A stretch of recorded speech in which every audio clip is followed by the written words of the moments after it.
Hi, everybody. It's Dr. Jackson. Today we're going to be talking about Samuel Taylor Coleridge and his poem Kubla Khan. As you already know, because we've talked about an introduction to British Romanticism and we've already talked about Wordsworth, Coleridge and Wordsworth were great friends, great companions, and together they wrote lyrical ballads, that book of poetry that really revolutionized the way people looked at poetry and looked at personal response to situations. Coleridge's biggest contribution to that particular work was the Rime of the Ancient Mariner, which is a long poem.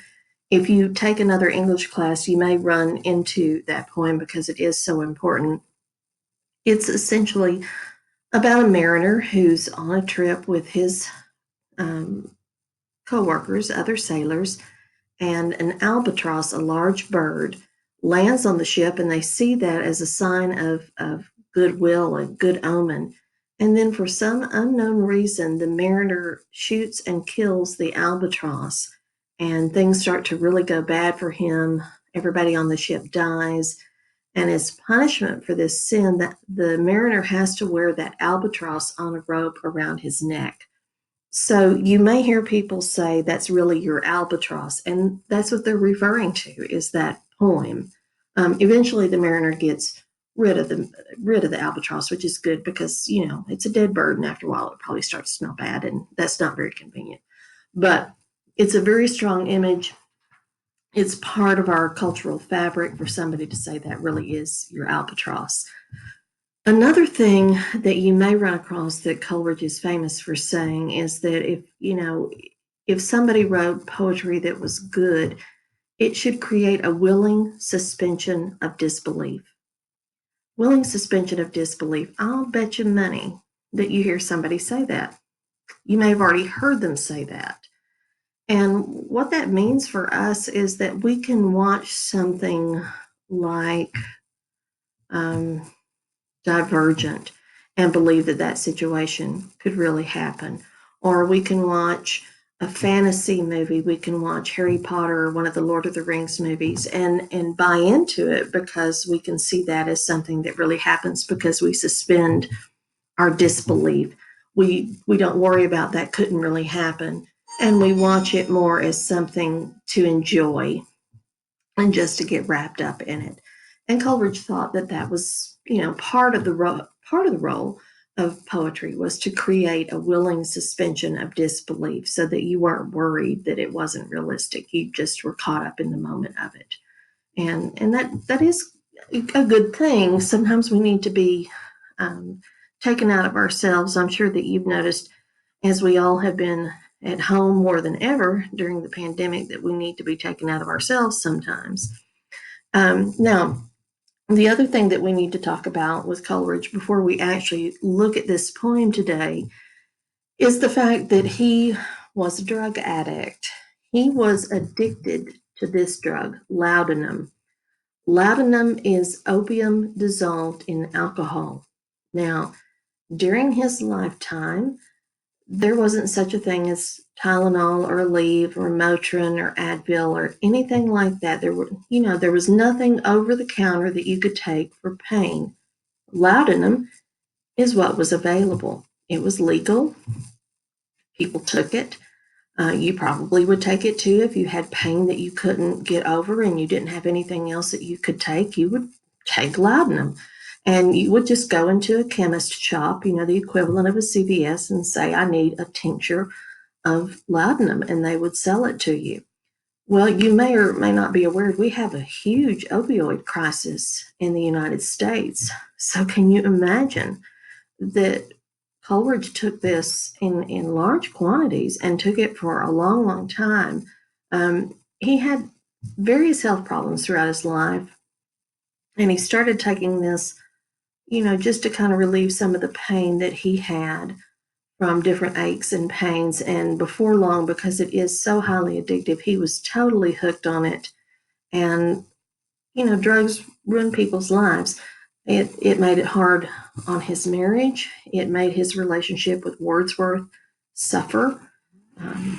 It hurt his reputation as a poet. A lot of times people will say, gosh, he didn't finish anything. And he has a very undeserved reputation as not finishing anything, which is absolutely not true. He finished many things and left a pretty sizable body of work and some really remarkable work, which tells you even more how, this guy was a brilliant guy. He was able to work even when he was high on junk. And it's a shame because it did hurt him in a number of ways.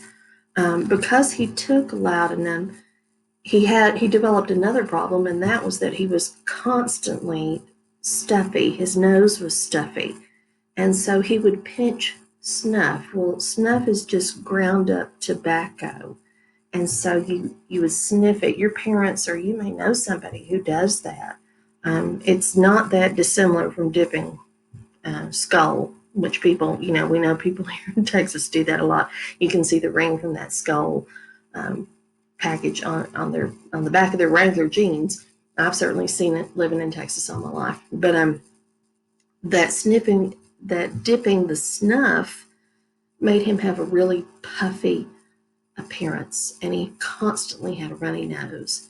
So it's just sad. It's just sad. And if you look at portraits of him throughout his life, you start to see the impact of that drug use, because he gets real puffy looking and just not as handsome as he was when he was young. Now, part of the reason I wanted to talk to you about his drug use is that the poem that we're going to look at today, Kubla Khan, it's a fragment, and it's really revolutionary because Coleridge said that the idea for the poem came to him when he was in an opium-induced dream. That he dreamt the poem, he went to go and write it down. He was in the process of writing, and somebody knocked on his door. He referred to that person as the person from Porlock, and in literary circles, if you run into people who, like me, make their living from studying and writing about other people's writing, it's kind of a phrase that people use as an excuse. Well, a person from Porlock came and I got distracted. Well, that story may not sound like that much to you. I was high, I wrote this poem, and somebody came and interrupted me, and then I forgot what I was writing. Big deal. Well, it was a big deal. And the reason it was a big deal, not only is he confessing, I'm hopped up on junk all the time, but he's also saying, I don't need a muse to inspire me. I just get inspired. And maybe I get inspired because I've had some laudanum, or maybe I just get inspired because I'm a person who's open to inspiration. But the idea that he did not need divine intervention, that he could just sit down and compose, that changes the way people look at poetry. It changes it forever. He's not waiting for some big divine thing or some important event to come along. He just is going to write because it comes to him. And now we just take that for granted, that creative people just have creativity that flows to them and they create. But they didn't really think of it that way until Coleridge starts to say this. And that doesn't mean that it impacted everybody, but it did have a big, big impact. So, Kubla Khan, it's a complicated poem, and you can read it a bunch of different ways. You can read it as just a fantasy, that Coleridge is making up this story about this imaginary place. You can read it as kind of a description of what it's like to be a creative person and to wait for the creative urge to come and to see what happens when that creative urge is stopped by whatever measure. Or, and I'm not going to read it this way for you, but you are welcome to do it on your own. You can read it as an intensely sensual, erotic poem, and that is there. Now, that may seem odd to you that I would bring that up. But this is a college course, and as you progress in your college education, you're going to run into more and more mature things, and just brace yourself for it. It's fine. It's not going to make your head explode. It's not going to change your world super radically. It is a little jarring the first few times somebody brings something like that up in class, but it's fair game for discussion because that is part of life, and it certainly is everywhere in literature because it's part of our experience as humans. So let's go ahead. If you haven't already printed out a copy of the poem, why don't you stop the video at this point and print out a copy so that you can make some notes that'll be helpful to you, especially if you decide that you're going to write your paper, your romantic poetry analysis about this particular poem. So go ahead and give the video a stop and get that poem printed. And I'll be right here when you come back. Okay. This is a copy of the poem in Coleridge's own handwriting. I always love to see things like this.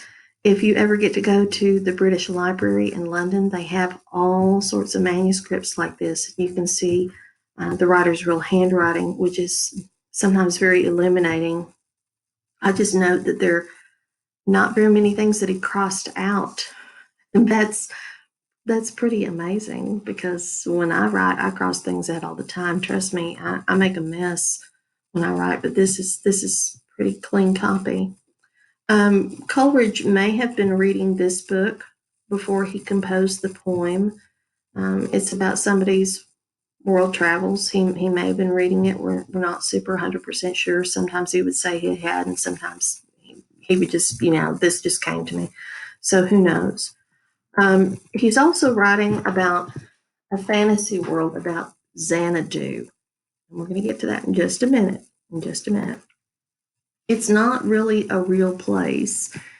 It's a fantasy place. But then he does bring in a real person to it. He brings in Kubla Khan, who was a real person, Mongolian ruler in the 13th century. And so he does bring somebody real into it. And you may wonder, why does this British guy bring in this Asian ruler? Well, the Romantics loved anything that they saw as exotic because it was different, because it was maybe unobtainable, maybe slightly forbidden in some way.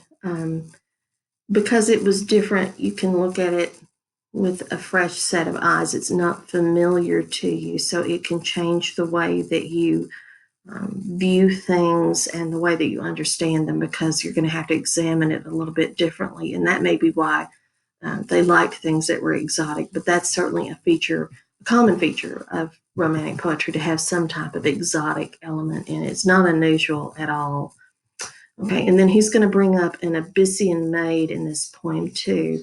That's another exotic element because an Abyssinian would be from Africa, so she would be dark skinned, and therefore to a super white, pasty guy from England, she would be very exotic, very different and beautiful and forbidden somehow. Okay, so let's go ahead and open up the poem. Let me get my copy pulled up here for you. Oh no, that's about buying cookies from my niece, who is a senior Girl Scout cookies. Can you imagine that? Let me close this email so we don't hear that beeping anymore. Okay, so here's the point, and it's just titled Kubla Khan, and it's a fragment. He never did finish it, so we just have part of it, and maybe he intended that from the get-go, and he just said that he was in an opium-induced dream. Who knows? With Coleridge, it could be just about anything. He's kind of a goofy, loopy kind of guy. Let me take a sip of water real quick. All right, here we go. In Xanadu did Kubla Khan a stately pleasure-dome decree, where Alph, the sacred river, ran through caverns measureless to man, down to a sunless sea. So twice 5 miles of fertile ground with walls and towers were girdled round, and there were gardens bright with sinuous rills where blossomed many an incense-bearing tree, and here were forests ancient as the hills enfolding sunny spots of greenery. So this place he's describing, Alf sounds like Alpha, the beginning. That's probably intentional. He could be describing some fantasy place. He could also be describing a type of Edenic or utopic, a paradise type of place where creativity is just there for the taking. It just depends on how you interpret the poem. All those things are there.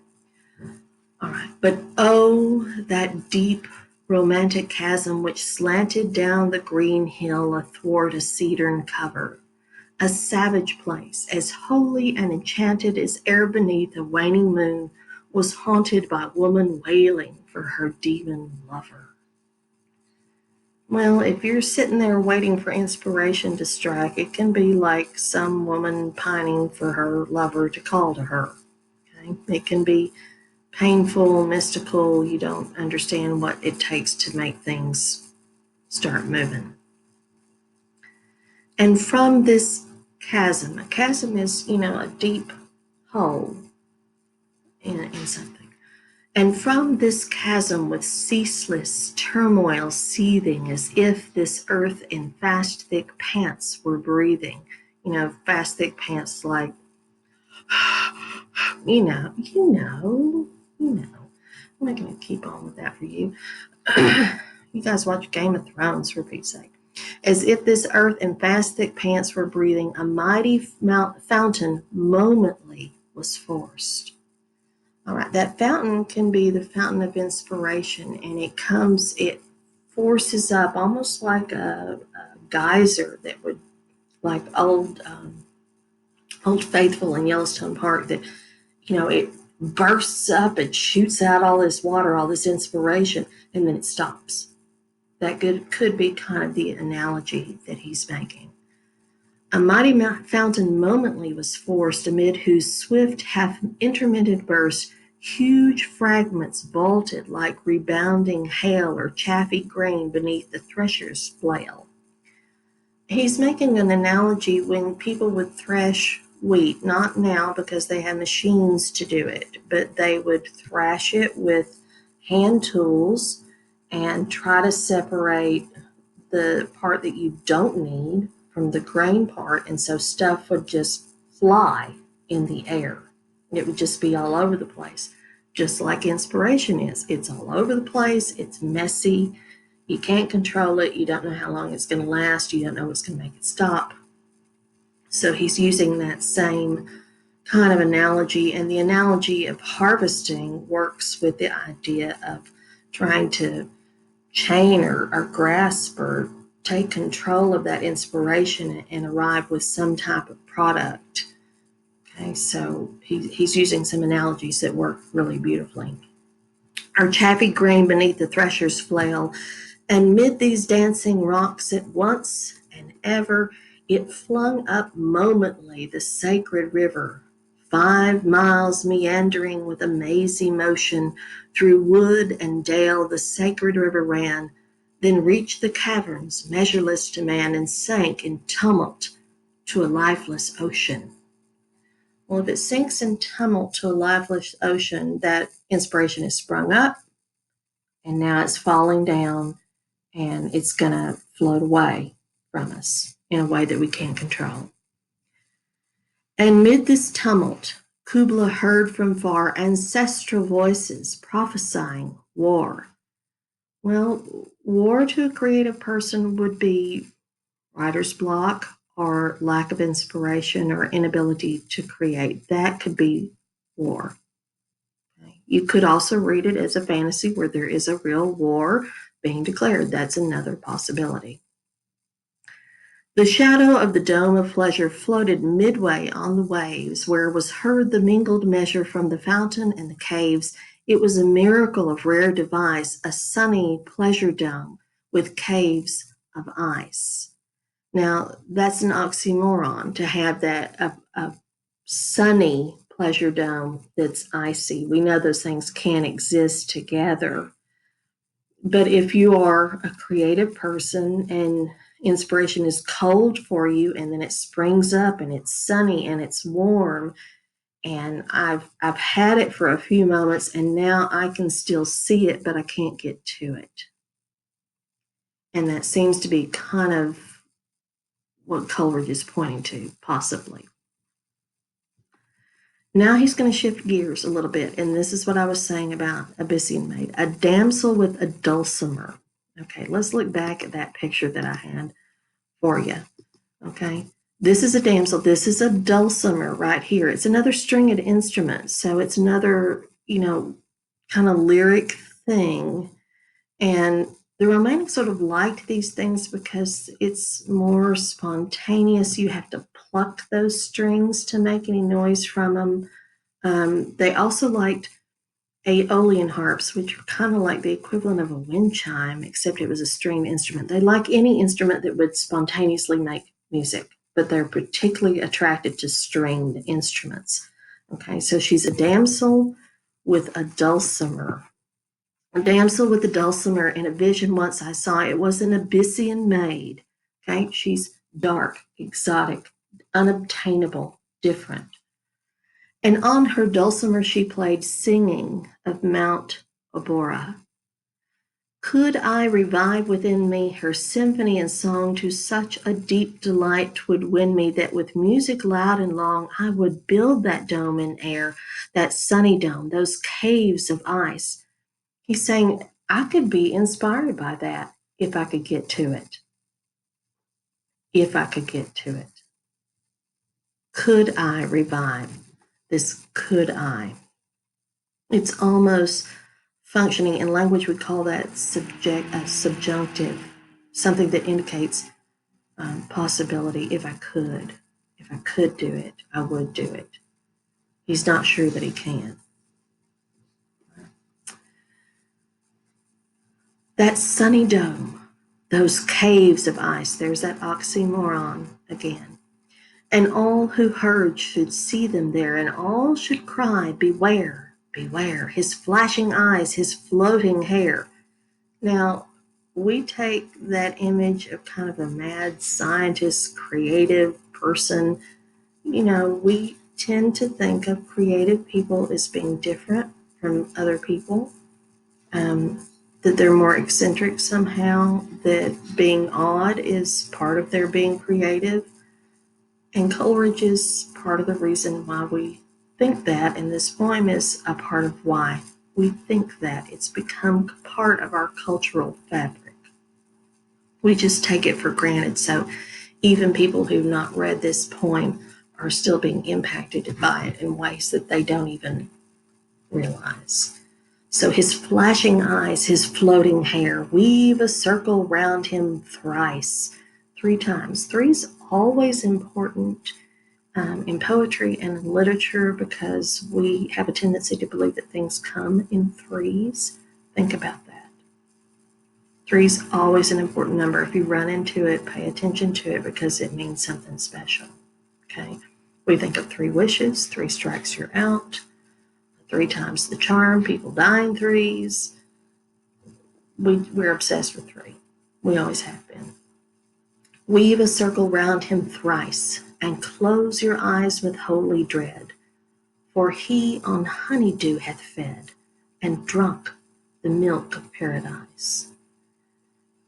Coleridge could be saying that creativity is like feeding on honeydew, something unusual, and drinking the milk of paradise. That creative person has had some experience that normal people don't have. Okay? So there's a lot to play with in this poem. If you choose to use this poem to write your paper and you have some other interpretations and you want to run them by me, please send me an email. You guys know how to find me. You know that I'll respond to you really, really quickly. So that's what we've got for today. Thanks for listening.